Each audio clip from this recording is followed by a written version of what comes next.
इस तजवीज़ की कबूलियत के 1.5 घंटे बाद ही विल्सन की कार मिल गई थी और बद्रीनाथ के लिए तोकीर का रवैया इख्तियार किया जाने लगा था।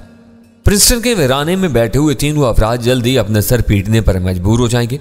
इसे वो तफसीलात सुन लेने के बाद मैंने हंसते हुए कहा, यह इत्तिफाक है कि तुम्हें इस शहर के जिस इलाके में जाना पड़ा वो पसमानदा और गंदा है, वरना प्रिंसटन खूबसूरत और तारीखी शहर है। मुझे वहां घूमने फिरने का मौका मिला था। वो पेट में दर्द का बहाना किए अपने होटल के कमरे में महसूर था। मुझे भी फुर्सत थी। प्रिंसटन की बात छिड़ी तो मैंने न्यू जर्सी की बेरोनकी का भी जिक्र किया। वो शायद फुर्सत के औकात में मुख्तलिफ सियाहती किताबचे पढ़ता रहा था। फौरन ही वजाहतें पेश करने लगा। इसका फैसला था कि फ्री वेज हर शहर से दूर वीरानों से गुजरती हैं, इसलिए इन पर सफर करके किसी इलाके के बारे में राय कायम नहीं की जा सकती। बागात, सब्जी और मैदानों के मामले में न्यू जर्सी के शहर भी गए गुजरे नहीं थे। गैर सरकारी तौर पर इस रियासत को बागात की रियासत भी कहा जाता था।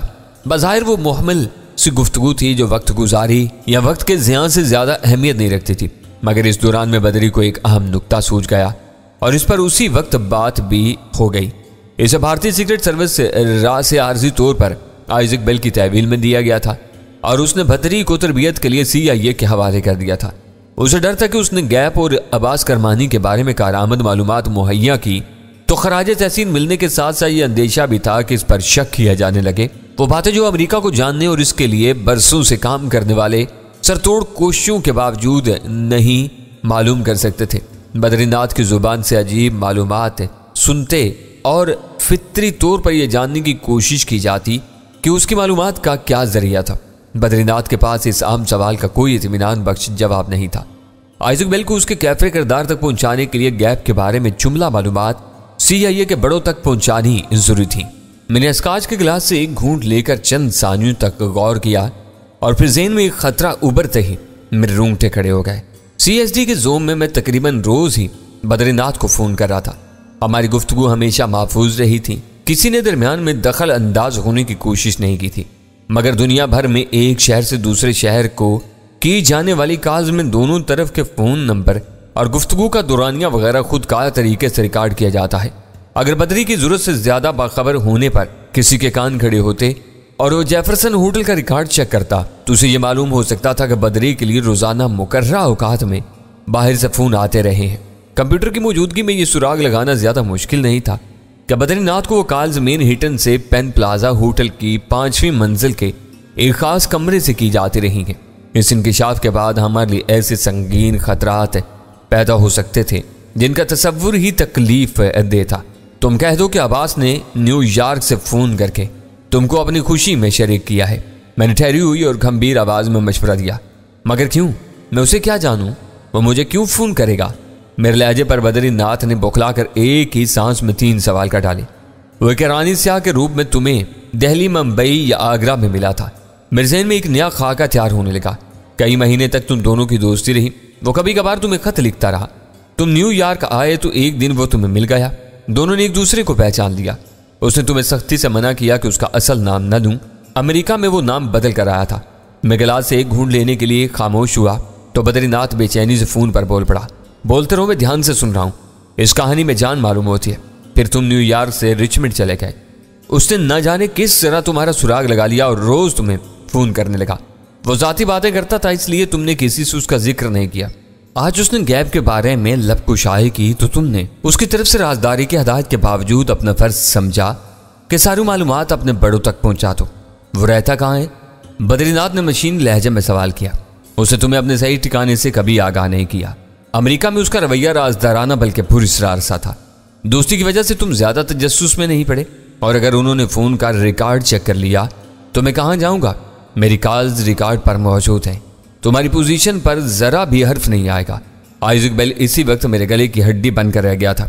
उसके बारे में जुबान खोलना भी एक मसला बनता हुआ नजर आ रहा था। मैं अपने अंदरूनी इसराब पर काबू पाकर पूरे सुकून से बदरी को थपकियां दे रहा था।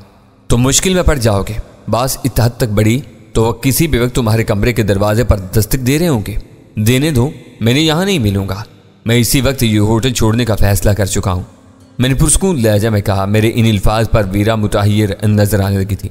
इस वक्त तो रवानी में बड़े बड़े फैसले किए जा रहे हो। इस पूरी मशक के नतीजे में वो ये नतीजा अखज़ करेंगे कि अब्बास करमानी न्यूयॉर्क में असलम खान बन कर रह रहा है। आजकल ईरानी अमेरिका के सबसे बड़ी कमजोरी है। इनकी सारी तवज्जो ईरानी एजेंट की तलाश पर मरकूज रहेगी। मैं अपना मसला संभाल लूंगा। इस वक्त सारी अहमियत इस बात की है कि तुम्हारी जात शकूक व शुबहत से बाला रहे और तुम अपने अड्डे पर जमे रहो। तुम बहुत बड़ी कुर्बानी दे रहे हो। बदरी की तफक्कुर अमेज आवाज उभरी। इसका मतलब यह हुआ कि मैं इन्हें हर बात सच से बता दूं। बस तुम्हारी जगह नाम अब्बास करमानी का होगा। तुम इन्हें हर बात नहीं बताओगे, मैंने सख्ती से कहा। यह सिर्फ गैप की कहानी के लिए है। मैं समझ गया, ऐसा ही। CSD पर सुर्ख रोशनी चमकी, बुजर चीखा और लाइन अचानक डराप होगी। मेरी हथेलियां यक बजक पसीनों में भीगने लगीं। शायद वर्जीनिया में कोई गड़बड़ हो गई थी जब ही किसी ने गुफ्तगू में मुखल होने की नाकाम कोशिश की थी। फौरन सामान पैक करो, सब्ज फाइल को जलाकर राग कंपाउंड में बहा दो। 5 कागज में अपने साथ रखूंगा। वीरा को हदायत देकर मैंने एक ही घूंट में गिलास खाली करके मेज पर रख दिया। क्या हुआ? अचानक क्या मुसीबत आ गई कि हमें यूं भागना पड़ रहा है? वीरा ने जरा सहमगी से पूछा। मैंने उसके करीब जाकर नरमी से उसका बाजू दबाते हुए कहा, कुछ नहीं हुआ, सब ठीक ठाक है। हम हिफ्ज़े मुतक़द्दम के तौर पर यहाँ से जा रहे हैं। तुम तैयारी करो, होटल से बाहर निकलकर मैं तुम्हें हर बात समझा दूंगा। वीरा ने बादल नुखास्ता मुख्तसर सा असबाब समेटते हुए सवाल किया, यह मनहूस अब्बास करमानी कौन है और उससे तुम्हारी कहाँ मुलाकात होगी? यह सारा फतूर उसी का मालूम होता है। मेरी शहादत की उंगली अपने सर पर मारते हुए पुरस्कून होकर कहा, यह नाम मेरे जहन की पैदावार है, इसका कहीं वजूद नहीं है। इस आग घंटी के ताबूत में आखिरी कील ठोंकने के लिए कहानी नागुज़ीर है, पर न वो अपने साथ हम दोनों की भी मरवा देगा। इस वक्त तुम्हारी कोई बात मेरी समझ में नहीं आ रही। उसने सब्ज फाइल से गैप के 5 कागज अलग करते हुए बेचारगी से कहा, अपनी नन्ही सी खोपड़ी पर ज्यादा जोर न डालो। मैंने उसकी पुश्त थपथपाते हुए हंस कर कहा, आज रात आइजक बेल CIA वालों के चुंगल में फंसेगा तो कसमें खा खा कर डैनी और वीरा पर सारा इल्जाम धरेगा। इन्होंने सब्ज फाइल चोरी की, इन्होंने उसे जख्मी किया, उसने टाइम बम का ट्रैप इन्हीं के लिए तैयार किया था। मगर बदरी की जुबानी अब्बास करमानी की कहानी हर तरफ घूम चुकी होगी। कोई इस पर एतबार नहीं करेगा। इसे डैनी फोबिया का मरीज करार देकर जूते लगाए जाएंगे ताकि वो अब्बास करमानी नामी ईरानी एजेंट से अपने ताल्लुकात का एतराफ़ करा ले। ये इतनी सी बात है, इसी के लिए हम ठिकाना बदल रहे हैं। मगर हम कहाँ जाएंगे? दूसरे होटल में हमें इन्हीं नामों से कमरा लेना होगा। जैनी के घर को तुम खतरनाक करार दे रहे हो, फिर हमारा ठिकाना कहाँ होगा? इस फैसले ने वीरा को शदीद ज़हनी इंतजार और बेचैनी से 2-4 कर दिया था। हम लिबर्टी के मुजस्मे पर भी चढ़ सकते हैं, वरना चार्ली हमारी मदद करेगा। उसने आज शाम ही हमें ठिकाने की पेशकश की थी, इस वक्त तुमने उसे मुस्तरद कर दिया था। वहाँ हम आज़ादी और राजदारी बरकरार नहीं रख सकेंगे। उसने मुझे याद दिलाया वह एतराज़ जड़ने के साथ अपना काम भी करती जा रही थी। उस वक्त हालात साजगार थे, अब हमें समझौता करना पड़ रहा है। वहाँ टिक कर हम सुकून से किसी कदर बेहतर मुतबादल के बारे में सोच सकेंगे। पैन प्लाजा से हमारा दाना पानी उठ चुका है और यह CSD क्यों हरकत में आई थी? उसने मुंह बिगाड़ कर पूछा। मेरी हंसी छूट गई। कसम ले लो जो मैंने कोई हरकत की हो।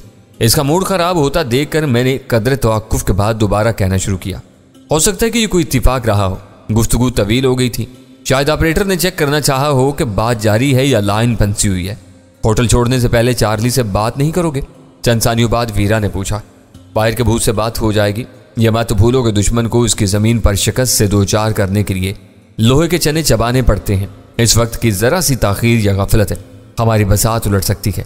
हमारे लिए आज की रात बहुत अहम है, मैं उसे ज़िंदा रहकर गुजारना चाहता हूँ। ऐसी बातें करके तुम मुझे खौफज़दा नहीं कर सकते। अगर गैप के 5 और आग इस आग घंटी की ज़िंदगी और आज़ादी की ज़मानत थे तो हमारे लिए भी उनकी वही हैसियत है। शाबाश, मैंने बेसाख्ता कहा। अब तुमने पते की बात कही है, मगर यह हमारा आखिरी ऑप्शन होगा। मैं ये कार्ड सबसे आखिर में खेलूंगा। 10 मिनट बाद हम अपने मुख्तसर से सामान के साथ होटल के काउंटर पर मौजूद थे। मगरबी दुनिया में अंदरूनी और बैरूनी परवाज़ों का शेड्यूल कुछ इस तरह रखा जाता है कि बेशतर हवाई अड्डे रात को बंद होते हैं। मुँह अंधेरे शुरू होने वाली परवाज़ों का सिलसिला रात ज़्यादा ढलने से पहले रुक जाता है। इसी वजह से काउंटर पर हमें कदरे हैरत से देखा गया। रात को मुसाफिर आराम के लिए होटलों का रुख करते हैं और हम दोनों रात के 10 बजे होटल छोड़कर जा रहे थे। मुझे इन तहय्युर ज़दा निगाहों से ज़रा भी तशवीश नहीं हुई। काउंटर पर बैठी हुई खूबसूरत लड़की खासी तेज़ तरार थी, लेकिन उससे हमसे ज़ाती नौइयत का कोई सवाल किए बगैर कंप्यूटर पर फुर्ती से हिसाब चेक करके बिल हमारे सामने रख दिया। पेशगी जमा कराई हुई रकम में से $200 वापस लेकर हम होटल से निकल खड़े हुए। नुक्कड़ वाले फ़ोन बूथ पर मैं एक मरतबा लुट चुका था। इस वक्त हमारे साथ हल्का फुल्का सामान भी था जो हर राज़न को आसानी से हमारी तरफ मुतवज्जा कर सकता था। इधर जाकर को खतरा मोल लेने के बजाय मैंने सड़क अबूर करके पेन के सबवे स्टेशन की तरफ जाने का फैसला कर लिया। इस सबवे स्टेशन के बाहर रौनक नहीं थी, मगर वो आबाद था। मैंने स्लॉट में कार लगाकर ब्लैक डैड की तलाश का सिलसिला शुरू किया। चौथे नंबर पर वो हाथ आ गया। हाय बड़ी, मेरी आवाज़ पहचान कर वो फ़ोन पर चहका। आ जाओ, आज तुम्हारी वजह से हम जश्न मना रहे हैं। यहाँ आकर तुम भी मस्त हो जाओगे। तुम्हारे मशवरे पर हम होटल छोड़ चुके हैं और पेन स्टेशन के बाहर खड़े हैं। ये रात किसी महफूज जगह गुजारने के लिए तुम्हारी मदद की ज़रूरत है। मैंने उसकी दावत को नज़रअंदाज करके संजीदगी से कहा। ओह, आज तुम्हारी शिकायत पर मैंने अपने आदमी हटाए और तुम्हें इमरजेंसी पेश आ गई। वो होते तो खुद ही तुम्हें लेकर कहीं ले जाते। मेरी बात सुनकर वो भी फौरन ही फिक्रमंद हो गया। तुम ज़रा सी देर रुको, माइक तुम्हें लेने आ रहा है। पहली बात यह कि हम जश्न में शिरकत करने के लिए नहीं आना चाहते, सोना चाहते हैं। और दूसरी बात यह है कि माइक और हम एक दूसरे को कैसे पहचानेंगे। इस बार मेरा लहजा मुसाफियाना था। ब्लैक डैड की आवाज़ में भी पहले जैसा तहक्कुम नहीं था। मुझे खुशी हुई कि वो पत्थर आखिरकार मोम हो चुका था। माइक और उसकी गाड़ी तुम्हारी देखी भारी चीज़ें हैं। प्रिंसटन में तुम उससे मिल चुके हो। ब्लैक डैड की बेतकल्लुफाना आवाज़ उभरी। ठीक है, हम मुंतजिर हैं। मैंने फ़ोन बंद कर दिया। पहली बार ऐसा हुआ था कि मुझे या वीरा को ब्लैक डैड से पहले फ़ोन बंद करने का मौका मिला था, वरना वो खुद सर बदमाश हमेशा अपनी हदायत माउथ पीस में उंडेल कर दूसरे की बात सुने बगैर फ़ोन बंद कर दिया करता था। बाहर आकर मैंने वीरा के साथ सिगरेट सुलगाई और फिर उसे अपने फैसलों और बद्रीनाथ से किए गए हीलो बहाने के मुहर्रकात से आगाह करने लगा। माइक ने पेन स्टेशन तक पहुंचने में देर नहीं लगाई, मगर इतना वक्त तो मिल चुका था कि मैं वीरा को ब्रीफिंग दे चुका था। मेरी बातें सुनकर उसकी झुंझलाहट खत्म हो गई, मगर उसके चेहरे पर फिक्र और तशवीश ने डेरे डाल दिए थे। असल मिशन में कामयाबी का पूरा यकीन होने के बावजूद खुद को हर तरफ से खतरात में घिरा हुआ पाकर मुस्कुराते रहना आसान काम नहीं होता। हम दोनों गाड़ी में सवार हुए तो माइक ने जरा सी देर में हमारी परेशानी को भांप लिया। पहली मुलाकात में मैंने तुम दोनों को खुश मिजाज पाया था। उसने गाड़ी की रफ्तार बढ़ाते हुए कहा, लेकिन आज तुम दोनों ही थके थके और पुज मुर्दा नजर आ रहे हो। उसके सांसों से अल्कोहल के तेज भभके आ रहे थे, मगर वो पूरी तरह होशो हवास में था। ज्यादा जश्न मनाने का अंजाम ऐसी ही थकान की सूरत में जाहिर होता है। मुझसे पहले पिछली नशिस्त से वीरा बोल पड़ी। गाड़ी जरा आराम से चलाओ, तुम्हारी सांसों में रची हुई अल्कोहल की बू 1 मील दूर से भी सूंघी जा सकती है। बस तुम इसी तरह बोलते रहो तो कानों को भला महसूस होगा। माइक ने स्टीयरिंग व्हील पर अपना दाहिना अंगूठा थरकाते हुए कहा, तुम दोनों की खातिर मैं पार्टी छोड़कर आया हूँ। बास ने सबको तुम दोनों की तरफ से शैंपेन पिलाई है। मजा आ गया। तुमने बास के एक ख्वाब को हकीकत का रंग दिया है। ये कमी होता है कि बास किसी को इतनी इज्जत के लायक समझे। मुझे वीरा के बारे में इसका बेतकल्लुफाना तबसरा नागवार गुजरा। मैंने तलखी से पूछा, क्या तुम्हारा बास अपने ड्राइवरों और बावर्चियों के साथ जश्न मना रहे? वो मेरे तंज को समझ गया, लेकिन बुरा माने बगैर बोला, बास अपने आदमियों में तफरीक नहीं करता। सब बराबर होते हैं। जिसको जो काम करना पड़े वो करता है। आज रात के लिए उसने तुम दोनों की मेज़बानी मेरे सपुर्द की है। सरूर के आलम में वो जरूरत से कहीं ज्यादा ही बोल रहा था। मैंने उसकी बसियार गोई से फायदा उठाने की नीयत से पूछा, तुम बास के किस ख्वाब की बात कर रहे थे? न्यूयॉर्क में बस वही हरामी का पिल्ला बास के रास्ते की रुकावट था। तुम्हारी वजह से आज वो कैचवे की तरह अस्पताल के बिस्तर पर पड़ा हुआ है। बास कोशिश में लगा हुआ है कि चीफ सर्जन चीर फाड़ के बाद उसकी पूरी टांग ही काट डाले। तो क्या यहाँ यह भी होता है कि सर्जन मरीज के आराम के बजाय दूसरों की ख्वाहिशात को पूरा करने की कोशिश करे? मैंने हैरत से पूछा, बास कोशिश कर रहा है तो ऐसा होता ही होगा। आइजक जैसे खुद गर्ज और सफाक आदमी के साथ ऐसा ही होना चाहिए। उसने किसी शर्मसारी के बगैर कहा। वो ब्लैक डैड का एक वफादार साथी था और हर बात में अपने बास की राय को हरफे आखिर समझने का आदी था। गाड़ी में कुछ देर के लिए सकूत छा गया, जिसे वीरा ही ने तोड़ा। तुमको हमें कहाँ पहुंचाने की हिदायत मिली है? ब्रॉन्क्स। पहली मरतबा उसने मुख्तसर तरीन जवाब दिया और मेरे इंतजार के बावजूद अपने यक लफ्जी जवाब की वजाहत में कुछ नहीं कहा तो मजबूरन मुझे बोलना पड़ गया। ब्रॉन्क्स में कोई होटल है या ड्रीम लैंड जैसा कोई ठिकाना? वो राहायशी बोरो है। बोलने की दावत मिलते ही उसकी जुबान चल पड़ी। 3 कमरों का एक छोटा सा मगर खूबसूरत घर है जहाँ तुम्हारी खिदमत के लिए एक गूंगा मुलाजिम मौजूद होगा। वो खानसामा से लेकर ड्राइविंग तक की खिदमत से अंजाम दे सकता है। वो एक खुशखबरी थी। अगर ब्लैक डैड ने हमारे आराम और तखलिए का इसी कदर ख्याल रखा था तो उसकी रवादारी और मामला फहमी हर शक व शुबे से बालातर थी। पेन स्टेशन से ब्रॉन्क्स तक का सफर खासा तवील साबित हुआ। माइक ने मैनहट्टन के तफरीही मराकज की भीड़ भाड़ से बचकर सीधा रास्ता इख्तियार किया, मगर फिर भी रोशनियों से जगमगाती हुई कदरे खाली खाली सड़कें इस वक्त मैनहट्टन का दिलफरेब नज़ारा पेश कर रही थी। एक मुख्तसर सा दरियाई पुल अबूर करके माइक की गाड़ी ब्रॉन्क्स में दाखिल होगी। वो आसमान की बुलंदियों को चूती हुई इमारतों की हैबत से आरी एक साफ सुथरा रहायशी इलाका था, जहाँ मामूल की 2-3 मंजिलों से ज्यादा ऊंची इमारत दूर तक नजर नहीं आ रही थी।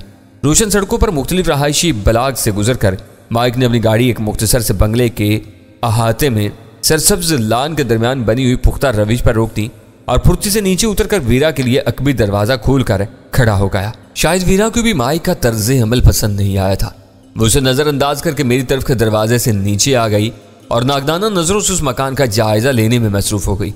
मेरे लिए अच्छी बात थी कि मैनहट्टन से जरा सी मुसाफत पर वाक़े ब्रॉन्क्स में तहफ़्फ़ुज़ का एहसास इतना रासिक था कि रास्ते के बहुत से मकानों की तरह हमारी पनाहगाह के अहाते में दाखिले का रास्ता खुला हुआ था। वहां पर मामूर पुख्ता उम्र का स्याह फाहम मुलाजिम गूंगा हो सकता था, लेकिन बहरा हरगिज नहीं था, क्योंकि वो गाड़ी रुकने की आवाज़ सुनते ही बाहर निकल आया था। माइक ने हम दोनों को उससे मुतारिफ कराया, फिर वो हमारा सामान लेकर अंदर दाखिल हो गया।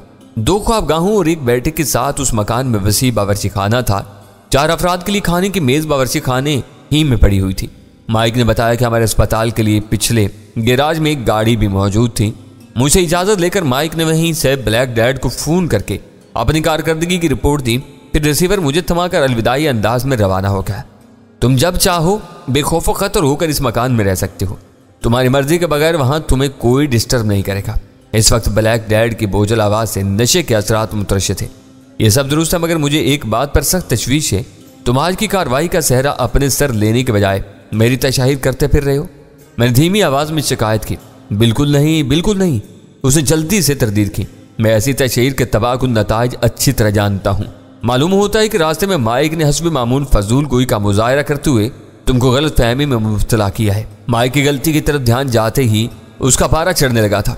मैंने तहम्मुल से कहा, बेशक माइक ही मेरी कारकर्दगी पर मुबारकबाद दे रहा था, लेकिन तुम अपनी आवाज़ एतदाल पर रखो। इस वक्त तुम माइक से नहीं मुझसे बात कर रहे हो। Sorry dear. वो बेसाख्ता बोल पड़ा। तुम दोनों कौन हो, ये राज सिर्फ और सिर्फ मेरे सीने में दफन है। आज का वाक़या तो इसके बारे में मेरे सिवा 3 आदमी बाखबर हैं। ड्राइवर और गनमैन हमारे साथ शरीक थे। तीसरा माइक है। ये तीनों ही मेरे एतमाद के आदमी हैं। मैं माइक से पूछूंगा कि उसके मुंह में बवासीर क्यों है। तुम्हें फिक्रमंद होने की जरूरत नहीं। मेरे सर से एक बोझ उतर गया, वरना मैं कहीं और कुछ करने के बारे में सोच रहा था।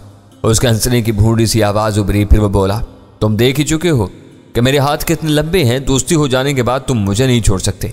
अमेरिका में कहीं भी गए तो मैं तुमको ढूंढ निकालूंगा। दुश्मनी की तरह मेरी दोस्ती भी पहाड़ों की तरह अटल होती है।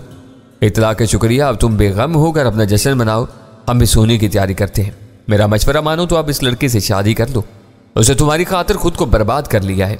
वैसे भी वो बीवी ही की तरह हर वक्त तुम्हारे सर पर मुसल्लत रहती है। मैंने उसके तेवर देखे हैं। वो जीते जी तुम्हारा पीछा नहीं छोड़ेगी। मैंने बौखलाकर गैर इरादी तौर पर वीरा की तरफ देखा। वो झुकी अपने पर्स में कुछ तलाश कर रही थी। मैंने सरगोशियाना आवाज में माउथ पीस में कहा, यह मशवरा उसके सामने ना दे बैठना, उसके मुतालबों में एक का इजाफा हो जाएगा। ब्लैक डैड ने कहका लगाकर गुड नाइट कहा और फोन बंद कर दिया। खलवत के सिवा हर जगह वीरा के साथ मेरा रवैया मोहतात रहा करता था। मेरा ख्याल था कि दूसरों के सामने वीरा भी जरूरत से ज्यादा बेतकल्लफी के मुजाहरे से गुरेज करती थी, मगर फिर भी उसके रवैये में कोई ना कोई ऐसी बात जरूर होती थी कि देखने वाले उसके दिल की तहरीर के आंखों में और उसके चेहरे पर पढ़कर उसके लिए हमदर्दी महसूस करने लगते थे। वीरा ने गूंगे मुलाजिम को रात के खाने के बारे में हदायत देकर किचन में मसरूफ कर दिया था। मैं वीरा को साथ लेकर अपने तौर पर घर की देखभाल में मसरूफ हो गया। किसी बुरे भले वक्त के लिए हमारे इस मकान के महल्ले वकूफ से वाकिफ होना जरूरी था। मैं खास तौर से टेलीफोन लाइन के बारे में मुतजस्सिस था। तफसीली देखभाल के बाद मुझे इत्मीनान हो गया कि घर में कहीं भी मुतवाजी लाइन मौजूद नहीं थी। अपने कमरे में वापस आकर मैंने CSD को लाइन से मुंसलिक कर दिया। बेचारी जैनी अकेली घर में खौफ से सहमी जा रही होगी। जूते वगैरह उतारने के बाद वीरा ने पुरतशवीश लहजे में कहा, हो सकता है कि उसने घबराकर पैन प्लाजा फोन किया हो। वहां से जब उसे इतला मिलेगी कि हम होटल छोड़ चुके हैं तो उसके हाथ पैर फूल जाएंगे। कभी कभी तुम बिल्कुल नाकाबिले फहम होकर रह जाती हो। मैंने उसे घूरते हुए खुश्क लहजे में कहा, मैं उससे बात कर रहा था तो तुम्हारा मूड उसके खिलाफ सख्त जारहाना था और अब खुद ही उसकी फिक्र में खुली जा रही हो। समझ में नहीं आता कि तुम क्या चाहती हो। कुछ भी नहीं। वो मेरी बेहतरीन सहेली है और इसी हद तक रहे। तुम्हारे मुंह लगने की कोशिश क्यों करती है? उसे कोई परेशानी है तो मुझसे बात करे ना। तुमसे अपने दुखड़े क्यों रोती है? फोन या रिसीवर का तार इतना लंबा नहीं था कि उसे बाथरूम में पहुंचाया जाता जहां तुम आराम कर रही थी। मैंने जल कर कहा, उसे तुम्हारे पैगाम का जवाब दिया था। तुम फोन उठाती तो उसे मुझसे बात करने की जरूरत ही नहीं थी। इस बहस को छोड़ो और यह बताओ कि हम उसके लिए क्या कर सकते हैं। उसने ठठाई से पूछा। कुछ भी नहीं। आइजक बेल के खिलाफ आखिरी कार्ड खेल जाने के बाद वाज़ेह नताइज सामने आने तक हमें रबोश रहना है। जैनी का रुख करना हमारे लिए मौलिक साबित हो सकता है। इतनी फिक्रमंदी हो तो उसे फोन कर सकती हो, मतलब साफ होने तक है। उसे यहाँ का फोन नंबर भी देने की जरूरत नहीं, यहाँ स्पीकर फोन लगा हुआ है, चाहो तो तुम भी उसकी गुफ्तगू सुन सकते हो। वीरा ने झिझकते हुए मुझे उस अहम नुक्ते की तरफ तवज्जो दिलाई जिसे मैं पहले ही नोट कर चुका था। तुम बोल रही हो कि हमारा खिदमतगार सिर्फ गूंगा है, बहरा नहीं है। स्पीकर फोन पर होने वाली गुफ्तगू वो भी सुन सकता है। मैंने तंजिया पैर आए में कहा, उसे मैं अभी दौड़ लगवाए देती हूँ। वीरा ने मुस्कुरा कर कहा और मसहरी के इस तरह ने झूलता हुआ कॉल बेल का बटन दबा दिया। मकान के किसी हिस्से में हल्की सी घंटी बजी और गूंगा स्याह फाम किसी जिन की तरह हमारे कमरे में घुस आया। खुशी इखलाकी के मुजाहरे में उसने अपनी चमकती हुई बत्तीसी फैला दी थी। खाने के साथ यहाँ रेड वाइन मिल सकेगी? वीरा ने उससे पूछा। उसने मायूसी से अपने सर को नफे में जुम्बिश दी और हल्क से बेमकसद आवाजें निकालते हुए इशारों से बताया कि वीरा चाहे तो वो गाड़ी से कहीं दूर जाकर मतलूबा वाइन ला सकता है।